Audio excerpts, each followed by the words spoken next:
Muy buenas a todos los seguidores y seguidoras de Cinemas Comics. Hoy tenemos el enorme placer de poder hablar con Valentin Potier, el director francés que acaba de estrenar en cines la película Prodigiosas. Que la verdad que también voy a dejar la crítica en la web de Cinemas Comics para que podáis leerla, pero que bueno, que me encantó. Y lo primero de todo, la película se basa en la historia real de las gemelas Plinet. ¿Qué fue lo que más os impactó de su historia y os motivó a llevarla al cine? Alors effectivement, c'est l'histoire vraie des sœurs Pléné. Ce qui m'a vraiment touché de leur histoire, c'est le message de résilience qu'elles nous donnent. Comment, alors qu'elles devaient être faites pour être pianistes et que la maladie les empêche de réaliser leurs rêves et que tout un système les empêche parce qu'on leur dit mais il faut arrêter le piano, on leur donne aucune solution. Comment elles vont se réinventer elles-mêmes, trouver leur propre chemin, un chemin détourné pour arriver à leurs rêves. Et ça, je trouve ça magnifique parce qu'on n'a pas beaucoup d'histoires qui parlent de cette résilience-là et le fait de pouvoir s'inventer aussi un chemin. Souvent, on impose à des jeunes un chemin, il n'y a qu'une seule voie, les études, ça et ça, puis il y en a qui ne trouvent pas leur place.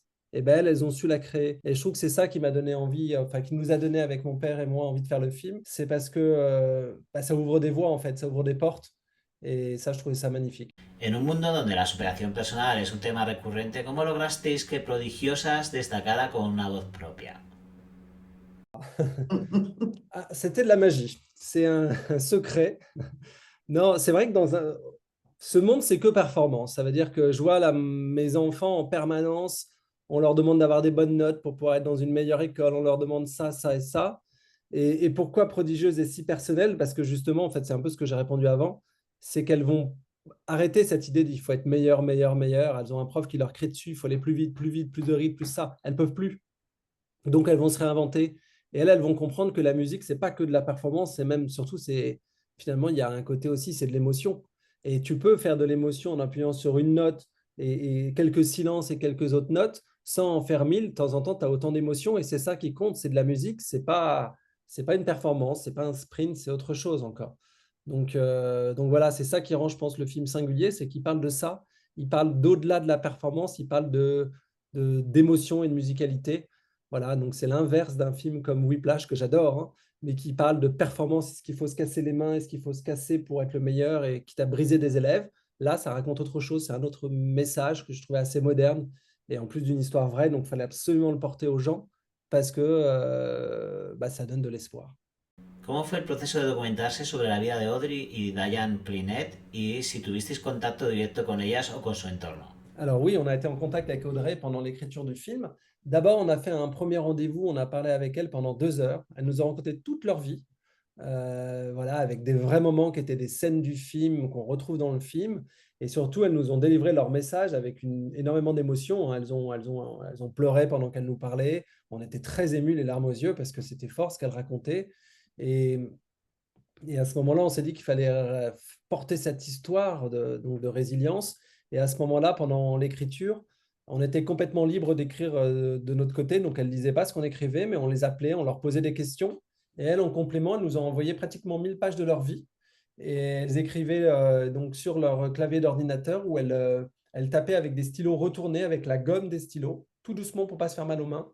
Et elles nous ont livré de leur naissance à aujourd'hui. Donc 1000 pages, on aurait pu faire une série en 3 saisons. Donc nous, tout le travail, c'était de trouver l'axe. Qu'est-ce qu'on voulait raconter? Et donc nous, voilà, c'est prodigieuse. On a rencontré vraiment le basculement où la maladie arrive, toute leur vie est en question, elles se remettent en marche et elles trouvent elles réinventent la manière de jouer du piano. Donc c'est ça que raconte le film. La enfermedad que sufren las protagonistas es poco conocida. ¿Cómo abordasteis su representación desde el respeto y la sensibilidad sin caer en el dramatismo fácil? Alors, effectivement, c'est une maladie orpheline, donc elle n'a même pas de nom. Tout ce qu'on peut dire, c'est les symptômes. Donc, ça veut dire la raideur des membres, la fragilité des os, un peu comme les os de verre, voilà, des tendinites à répétition, des inflammations, très dangereuses pour leurs mains d'ailleurs. Nous, évidemment, on ne voulait pas faire un film sur les symptômes. Ce qu'on voulait, c'est raconter comment ça va les freiner dans leur passion. Parce que elles, le problème, c'était pas que d'avoir mal aux mains, c'est de ne plus pouvoir jouer. Donc, tout était à raconter sur le piano, qu'est-ce que ça implique dans leur vie de pianiste. Et il ne fallait pas non plus rentrer dans trop le pathos, dans quelque chose de trop pathétique, de trop dur, de trop clinique. Donc, nous, on voulait garder l'idée de la lumière, parce que leur vie, ça a été ça, c'est l'ombre et la lumière. Petite, elle jouait dans la cave, elle se retrouve sur scène en pleine lumière, puis elle se retrouve dans un bloc médical où c'est encore très sombre, alors que sa sœur et elle, qui n'a pas encore la maladie, est projetée sur scène. Donc c'est un jeu d'ombre à la lumière avec une fin qu'on voulait assez lumineuse, parce qu'elle réinvente quelque chose. Donc c'était un équilibre assez dur à trouver à l'écriture, peut-être le plus dur, de ne pas aller trop dans la maladie, mais quand même qu'on puisse le comprendre pour suivre l'histoire. Et c'est vraiment une histoire d'émotion, de ce qu'elles ressentent à ce moment-là, plutôt de qu'est-ce qu'elles ont. Il y a eu un documentaire sur leur vie euh, qui était aussi beaucoup axé sur la gémellité, qui racontait déjà un peu ça. Nous, on préférait être sur le côté émotionnel, vraiment tout dans l'émotion. La película habla de sacrificio, arte y resiliencia. ¿Cuál dirías que es el mensaje principal que queréis que el espectador se lleve al salir de ver vuestra película? Bah, je pense que le message à donner aux spectateurs, c'est celui des sœurs Plenet. C'est alors que le monde, c'est ce que je disais, nous inflige des chemins, des chemins tout tracés avec des méthodes. Et il y a plein de personnes qui n'ont pas accès à ça parce qu'ils sont peut-être pas faits pour les études, pas faits pour ça. Bah, on peut se réinventer, on peut de temps en temps trouver son propre chemin. Il ne faut pas se décourager. C'est ce qu'ont fait les sœurs Plenet. On leur annonce que le monde du piano, on leur retire en fait. Le médecin leur interdit de jouer du piano parce qu'elles vont perdre leurs mains et elles décident de trouver leur propre chemin. Elles ne vont pas jouer comme dit le professeur, elles ne vont pas être en force, elles vont jouer en douceur, en souplesse, et elles vont trouver leur propre voie. Et donc c'est ce message que je trouve beau, c'est trouver sa propre voie. C'est le message que j'enverrai aux spectateurs. Camille Razat y Melanie Robert logran una conexión muy realistas como hermanas. ¿Cómo fue el trabajo de dirección con ellas para construir esa relación tan íntima? Alors, effectivement, c'est une maladie orpheline, donc elle n'a même pas de nom. Tout ce qu'on peut dire, c'est les symptômes. Donc, ça veut dire la raideur des membres, la fragilité des os, un peu comme les os de verre, voilà, des tendinites à répétition, des inflammations, très dangereuses pour leurs mains d'ailleurs. Nous, évidemment, on ne voulait pas faire un film sur les symptômes. Ce qu'on voulait, c'est raconter comment ça va les freiner dans leur passion. Parce que elles, le problème, c'était pas que d'avoir mal aux mains, c'est de ne plus pouvoir jouer. Donc, tout était à raconter sur le piano, qu'est-ce que ça implique dans leur vie de pianiste. Et il ne fallait pas non plus rentrer dans trop le pathos, dans quelque chose de trop pathétique, de trop dur, de trop clinique. Donc, nous, on voulait garder l'idée de la lumière, parce que leur vie, ça a été ça, c'est l'ombre et la lumière. Petite, elle jouait dans la cave. Elle se retrouve sur scène en pleine lumière.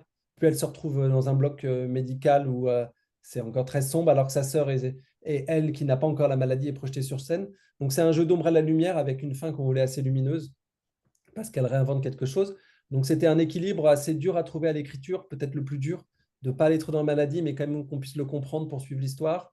Et c'est vraiment une histoire d'émotion, de ce qu'elles ressentent à ce moment-là, plutôt de qu'est-ce qu'elles ont. Il y a eu un documentaire sur leur vie. Euh, qui était aussi beaucoup axé sur la gémellité, qui racontait déjà un peu ça. Nous, on préférait être sur le côté émotionnel, vraiment tout dans l'émotion. La música, como es lógico, juega un papel central. ¿Cómo fue el trabajo con la banda sonora y las piezas interpretadas al piano? ¿Y qué papel juega el sonido en la narración? Alors, ça a été un énorme travail de la musique. On a travaillé avec un musicien qu'on adore avec Frédéric, qui s'appelle Dan Levy, qui avait le groupe de The Do avant et qui a fait plusieurs musiques de films déjà. Il a déjà eu un César aussi. Donc, c'est un très bon musicien. Et quand on l'a rencontré, se posait la question, est-ce qu'on allait partir sur que des œuvres classiques qui existent, puisqu'elle joue ça à l'université, que c'est censé être vrai, donc elle devait jouer ça. On est parti là-dessus au début, mais très vite, on s'est dit, attention, on a besoin que, si vous voulez, que cette musique devienne aussi le thème du film, la musique qu'elles ont, leurs émotions en fait, donc elles sont un peu Oui. plus sur mesure. Finalement, le film, pendant 10 minutes, commence sur des vraies musiques de films, des classiques qui existent. Et après, finalement, il a tout composé. Donc, ça a été un travail énorme de composer toutes ces musiques avec orchestre, de composer des pièces de piano un peu comme des classiques. On ne sait pas trop le moment où ça arrive, les gens ne s'en rendent pas trop compte.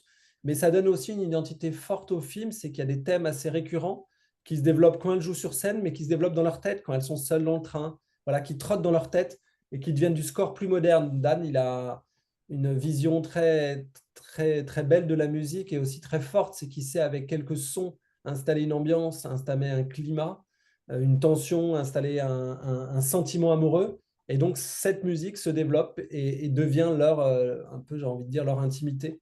Et ça, on trouvait ça très beau. Donc, il a fait un énorme travail. Et c'était assez stressant parce que plus le tournage approchait, il livrait les musiques au fur et à mesure et Camille et Mélanie devaient s'entraîner pour travailler dessus. Ça arrivait pas toujours aussi vite qu'on voulait, mais bon, elles étaient tellement belles qu'on était contents.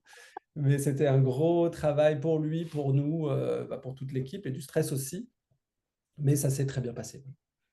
La película ha sido muy bien recibida en el Festival de Málaga. ¿Cómo visteis esa presentación y qué sensaciones os dejó el público español? Ah, bah, la réaction du public à Malaga était vraiment très, très, très, très belle. Ils nous ont posé beaucoup de questions. On a beaucoup échangé après le film parce qu'il y avait une espèce de discussion. On a eu pas mal de réactions, oui, sur un peu les questions qu'on a un peu en France. C'était assez semblable sur le rôle des parents.